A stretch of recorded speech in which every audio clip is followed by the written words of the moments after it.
जय हिंद। शनवर्ण। आज हम बात करते हैं अमेरिका के हिसाब से जो रणनीति, ईरान के ऊपर उनका जो अटैक, स्टेट ऑफ हॉर्मुज का वेपनाइजेशन और जो पासा फेंका अमेरिका ने एक क्लेवर रणनीति के तहत, उसका जो फल निकल कर आ रहा है अब, और जिसकी संभावनाएं बहुत ज़्यादा थी।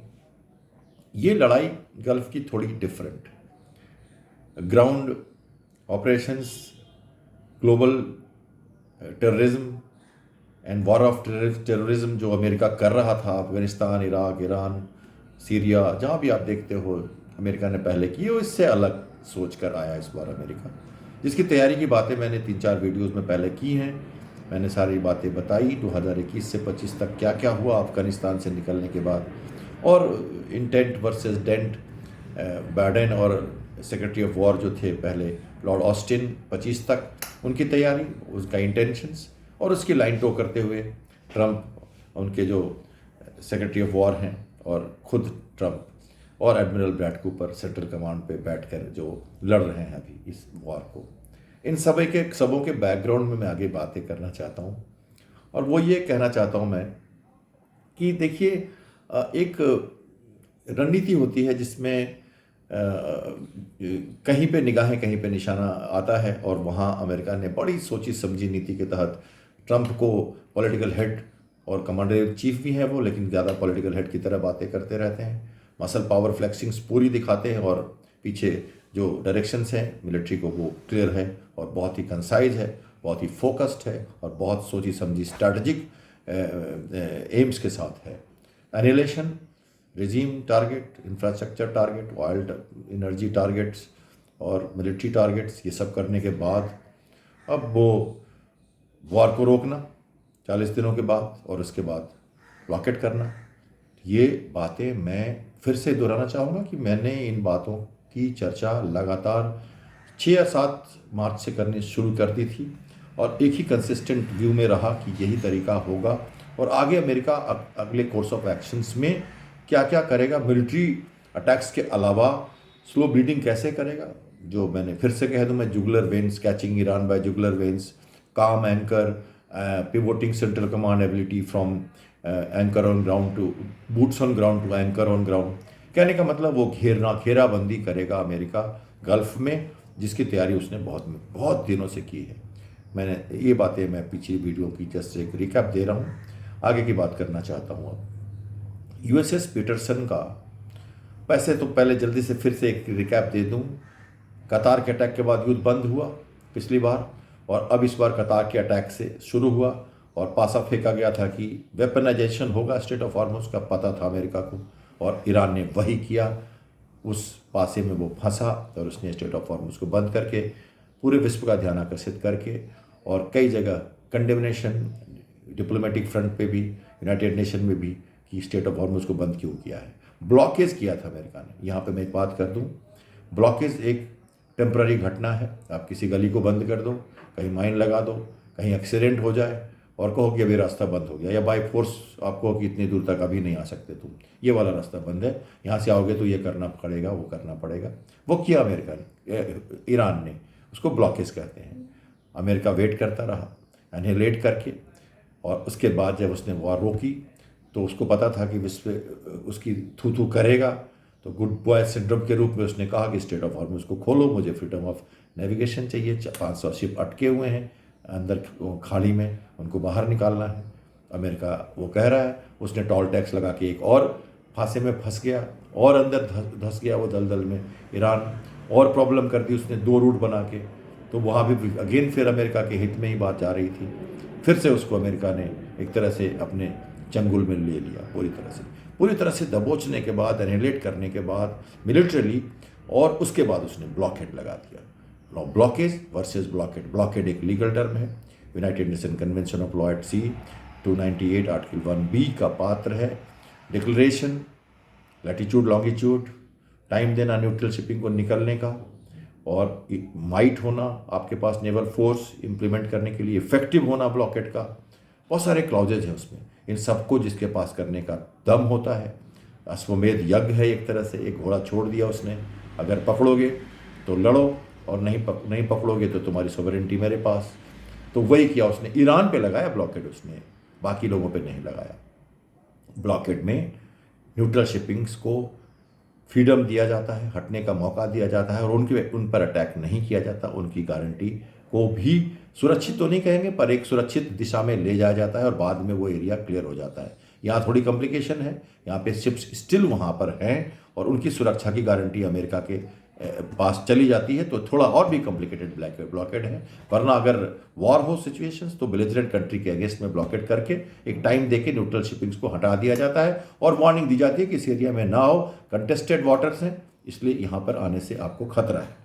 तो ये एक लीगल एस्पेक्ट है। कल को वॉर की जब रिपोर्टिंग होगी, जब वॉर को आकलन किया जाएगा तो ये सारी बातें निकल कर आएंगी।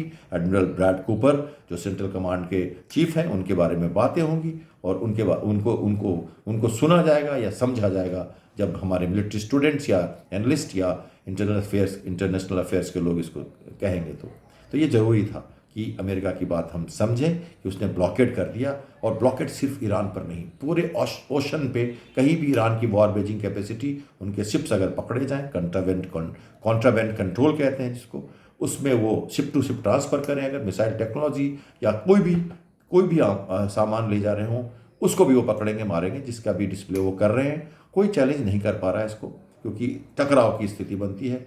ब्लॉकेड एक बड़ा नेवल वॉरफेयर मैरीटाइम एंगेजमेंट का हिस्सा होता है और इसे हमें अच्छी तरह से समझना है।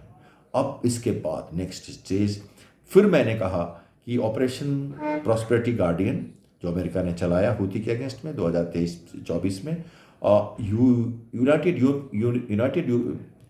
यूरोपियन यूनियन नेवल फोर्सेस बनी, जो ऑपरेशन अटलांटा और ऑपरेशन एप्साइट्स चलाई उन्होंने रेड सी में हूती के अगेंस्ट में। ये नाटो फोर्स नहीं है, ये सी बॉर्न फोर्स है जो एक डिफेंसिव पोस्चरिंग में आए। ये ऑफेंसिव पोस्चरिंग में नहीं आए, लेकिन ज़रूरत पड़ने पर उन्होंने ऑफेंसिव पोस्चरिंग भी दिखाई। फ्रीडम ऑफ नेविगेशन बाब अल-मंडेब को खोला, हूती को सप्रेस किया। तो मैंने इसकी घटना फिर से कही कि ये सब दोहराया जाएगा। अब जब प्रोजेक्ट फ्रीडम लॉन्च किया गया है 2 दिन पहले, तो अमेरिका कह रहा है कि मैं अब ये 500 जो शिप्स हैं उनको हम निकालूंगा यहाँ से। मैं जो स्टेट ऑफ हॉर्मुज में एक रास्ता बना रहा हूँ और मैं स्कॉट्स करूँगा। ध्यान रहे, पहले भी 1988 में 14 अप्रैल 1988 में कुवैती टैंकर को लेके जब स्कॉट करके जा रहा था इस रास्ते से ऑपरेशन अर्नेस्ट विल की तहत, तो उस समय उनका जो यूएसएस रॉबर्टसन है वो टकरा गया था माइन से और काफ़ी मुश्किलात हुई थी। 27 से ज़्यादा सेलर्स घायल हुए थे। मैंने इसकी चर्चा पहले की है। तो एक तरह से मिलिट्री की उनकी जो पुरानी जो समझ है, जो एक्सपीरियंस है उनका, वो जानते हैं कि इसमें भी दिक्कतें आने वाली हैं। जब यूएसएस पीटरसन और यूएसएस मर्फी इस्लामाबाद में जब टेबल टॉक चल रही थी पहली दौर की, उस दिन वो अंदर घुसा था स्टेट ऑफ हॉर्मुज से एक पर्टिकुलर रास्ते से और फिर वापस चला गया मकसद फ्लैक्सिंग करते हुए। 2 चीज़ें, पहला, अगर कि एक रास्ता है जो मैं जानता हूँ, जहाँ हमने माइंस क्लियर कर दिए हैं, जो एक सुरक्षित रास्ता है जिसको हम उपयोग करेंगे, तुम अगर टेबल टॉक पे नहीं आए फिर भी हम हॉर्मुज खोलेंगे। और दूसरा, अगर आईआरजीसी उन पे अटैक करता तो उस समय सीज फायर था और ट्रस्ट डिफिसिट हो जाता, तो वो इस रिस्क को लेके वो दोनों शिप्स उस दिन गए थे। बड़ी घटना थी, एक स्ट्रैटेजिक मूव था ये अमेरिका का। जब मैंने इसके बारे में कोशिश की काफ़ी चैनल्स पे, मीडिया पे बताने की इस बात को कि इसका क्या मतलब था, और अब 2 दिन पहले जब वहाँ से वो 2-3 शिप्स को लेके जा रहे हैं, उनके 2 डिस्ट्रॉयर गए हैं अंदर, तो उनके ऊपर छिटपुट अटैक्स भी हुए जिसको उन्होंने एक तरह से धवट कर दिया पूरी तरह से। किसी तरह का कोई नुकसान नहीं हुआ दोनों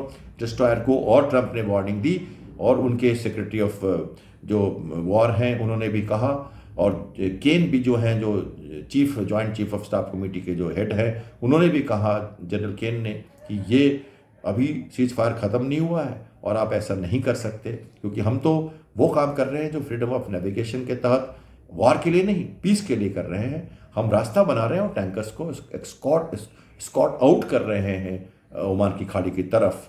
तो ये तो गलत है आपका हमारे ऊपर प्रहार करना। लेकिन ईरान की माने तो उसने ब्लॉकेज लगा रखा है, उसने कहा है हमें टोल टैक्स चाहिए, उसने अपनी बातें कह रखी है, उसने अपना हॉर्मुज के पास से और अपने आइलैंड्स के पास से, मोसाम आइलैंड के पास से रास्ता बना रखा है जो नॉर्दर्न साइड में है। बाय द वे, ये जो रास्ता जिससे डिस्ट्रॉयर्स गए और जिससे उन्होंने 2-3 शिप्स को पास कराया, ये सदर्न साइड में है, ओमान की टेरिटरी में आता है, जहाँ पत्थर हैं, पानी का जो डेप्थ है कम है और शिप्स उसमें 2 फंस भी गए हैं, मर्चेंट शिप्स। तो ये मुश्किल है, लेकिन ये ईरान के टेरिटरियल वाटर में नहीं है, तो कोई क्लेम ईरान नहीं कर सकता इसके ऊपर कि वो उनके रास्ते से जा रही है अमेरिकन शिप्स या स्कॉट शिप्स। और ओमान जीसीसी का सदस्य है, ओमान कुछ नहीं कहेगा और इस एरिया से वो जाने देगा, फैसिलिटेट करेगा। प्रोजेक्ट फ्रीडम को भी उन्होंने सीज कर दिया है थोड़े समय के लिए, और उन्होंने कहा है कि आप अटैक करेंगे तो मुश्किल होगी, हम फ्रीडम को सीज करते हैं। वो दूसरे शिप्स को भी लाएंगे वहाँ पे, यूरोपियन यूनियन नेवल फोर्स जैसा कुछ फिर से आएगा, फिर से 15-20 शिप्स आएंगे। कई लोगों ने ऑफर भी कर दिया है, माइन सुपर्स लेके आएंगे। जापान की मैरीटाइम जो कमांड है उसको रिऑर्गेनाइज करके एम्फीबियस एंड माइन सुपर की नई कमांड बनाई गई पिछले महीने। इस पर भी मैंने चर्चा की थी कि वो भी आएंगे और डिस्टेंस क्लियरेंसेज होंगी, इनविजिबल क्लियरेंसेज होंगी माइंस की। अगर रेड भी हुई, अगर अटैक भी हुए तो फॉर अंडर वाटर ड्रोन से होंगे, रोबोटिक्स से माइंस क्लियर किए जा रहे हैं। Already under water autonomous boats उनके पास 100 से ज़्यादा CTG 53 मनामा में है, जिसका यूज़ किया जा रहा है लगातार। इसको पूरी तरह से हम समझें, ये सारी घटनाएं इनविजिबल डिस्टेंट ऑपरेशन के साथ, हेलीकॉप्टर 760 एयर कैरियर से आ रहे हैं। जॉर्ज बुश आके खड़ा हो गया वहाँ पे ब्लॉकेट को संभालने के लिए, और 200 किलोमीटर 300 किलोमीटर दूर रहकर ये सारी घटनाएं कर सकते हैं, वो कंट्रोल कर सकते हैं और ईरान को पूरी तरह से ब्लीड टू डेथ कर सकते हैं धीरे धीरे। संवेदनाएं मेरी ईरान के साथ रहती हैं, हमारा पड़ोसी था पहले का भी, आज पाकिस्तान है बीच में, तो वो बातें हम समझ सकते हैं। लेकिन ग्राउंड रियलिटी यही है कि दुनिया के सामने बहरीन के साथ यूनाइटेड नेशन गया अमेरिका, और वहाँ पर उन्होंने कहा कि अब एक टास्क फोर्स गठित करें और यहाँ भेजें। पहली बार यूनाइटेड नेशन में जाके अमेरिका कुछ कह रहा है, उसने कभी उनसे परमिशन मांगा नहीं अटैक करने से पहले, लेकिन अब वो कह रहा है। और China, United nation security council का प्रेसिडेंसी मिली है अभी इसी महीने शायद उनको, उन्होंने कंडेम किया है इसको, अटैक को ईरान के ऊपर। हालांकि स्टेट ऑफ हॉर्मुज खोलने की बात नहीं हुई है। अब चाहता है अमेरिका की डिप्लोमेटिकली भी इसको कहें ताकि उसको मिलिट्री यूज़ ना करना पड़े, उसका काम हो जाए। 60-70% डिस्ट्रक्शन एनिलेशन कर चुका है हमें ईरान का, वो ये सब जानते हैं। और यूरेनियम की बात कह के वो रुका हुआ है 15 साल पीछे, उनको 15 साल तक उनको काम नहीं करने देना चाहता यूरेनियम पे। और जो शर्तें हैं अमेरिका की तरफ से वो बिल्कुल उल्टी हैं, वो यूरेनियम से शुरू कर रहा है और ईरान यूरेनियम को लास्ट में रखता है। तो उसको सबसे पहले हर जाना चाहिए, सबसे पहले गारंटी चाहिए नो अटैक्स की, सबसे पहले हॉर्मुज खोलने की गारंटी चाहिए और उसके बाद यूरेनियम की बात करनी चाहिए। ये कभी होगा भी नहीं। वो चाइना जा रहे हैं, रशिया जा रहे हैं, विश्व का ध्यान आकर्षित करके कह रहे हैं कि एक कंबाइंड फोर्स ना बन जाए कहीं, तो चाइना और रशिया इसका विरोध करते रहेंगे लगातार, और तो कुछ कर नहीं सकते। ब्लॉकेट को चैलेंज जनरली कोई करेगा नहीं, खुलेआम पीछे से कर रहे हैं लोग कोशिश पूरी। लेकिन ईरान के एरिया में, गल्फ में, ओमान की खाड़ी में ब्लॉकेट लगा हुआ है और इफ़ेक्टिव भी है। और जो शिप्स जा रहे हैं, लोग कंफ्यूज हो जाते हैं कि शिप्स तो जा रहे हैं, जा नहीं रहे हैं, उनको लाया जा रहा है अमेरिकन स्कॉट्स के साथ, जो इन्होंने पहले भी किया हुआ है। ये पहली घटना नहीं है।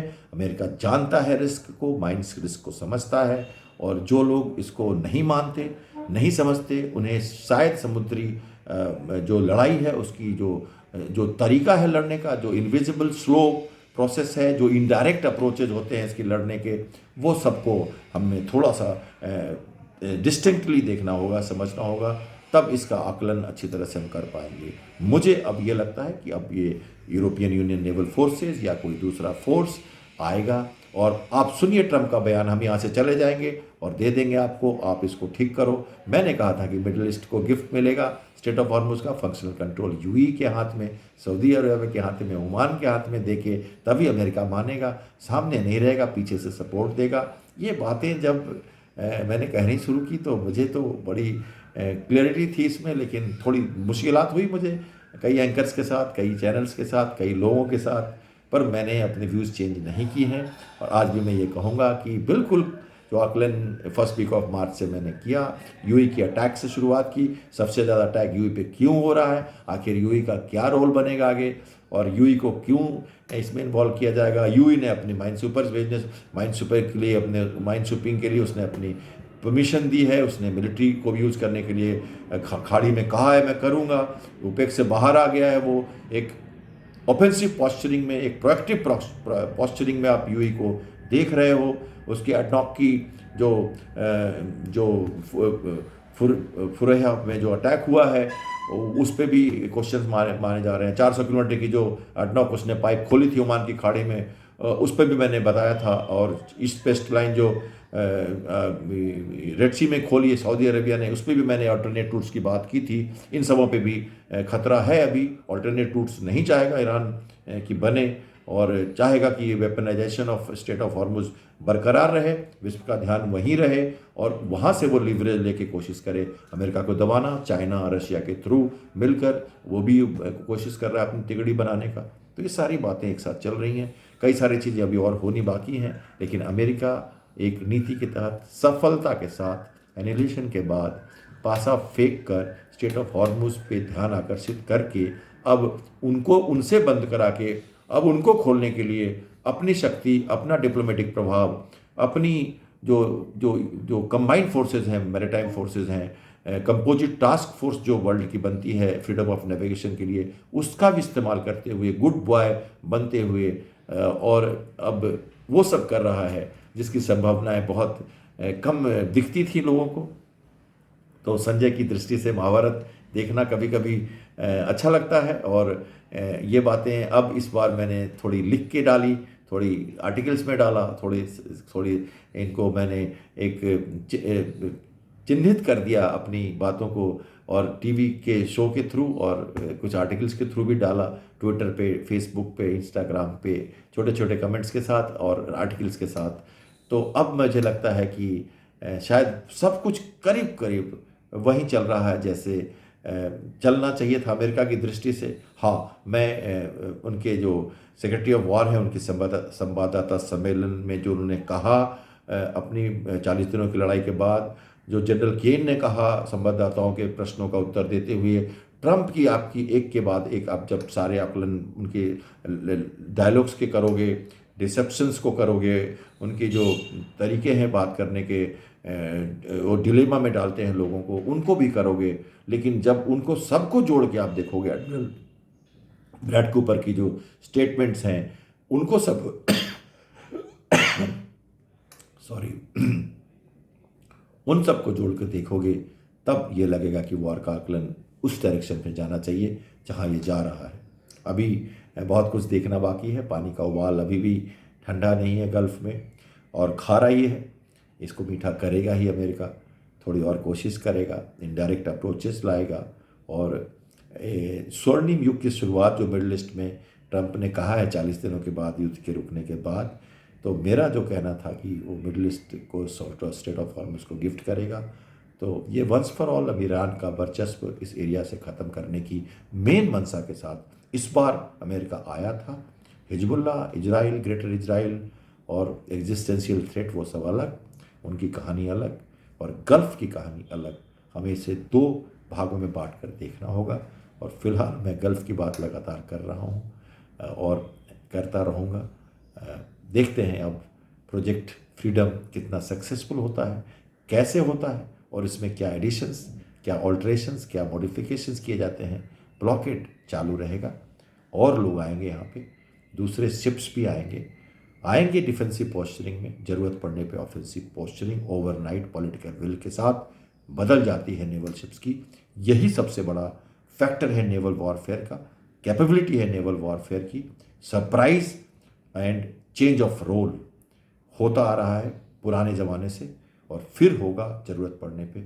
अगर कुछ हुआ तो ये सारे लोग इसलिए लड़ेंगे, इसलिए सहायता करेंगे कि अब हम ईरान से नहीं लड़ रहे, फ्रीडम ऑफ नेविगेशन के लिए लड़ रहे हैं, जो एक न्यूट्रल व्यू है, वर्ल्ड की पीस के लिए ज़रूरी है, सी फेयरर्स के कॉन्फिडेंस के लिए ज़रूरी है। वरना जितनी डैमेजेस हम मिलिट्री नहीं कर पा रहे हैं, उतने से ज़्यादा कई गुना damages insurance, cost of traversing over water through alternate routes, या जो बाकी अर्थव्यवस्था है उसमें जो क्षति हो रही है बहुत ज़्यादा है।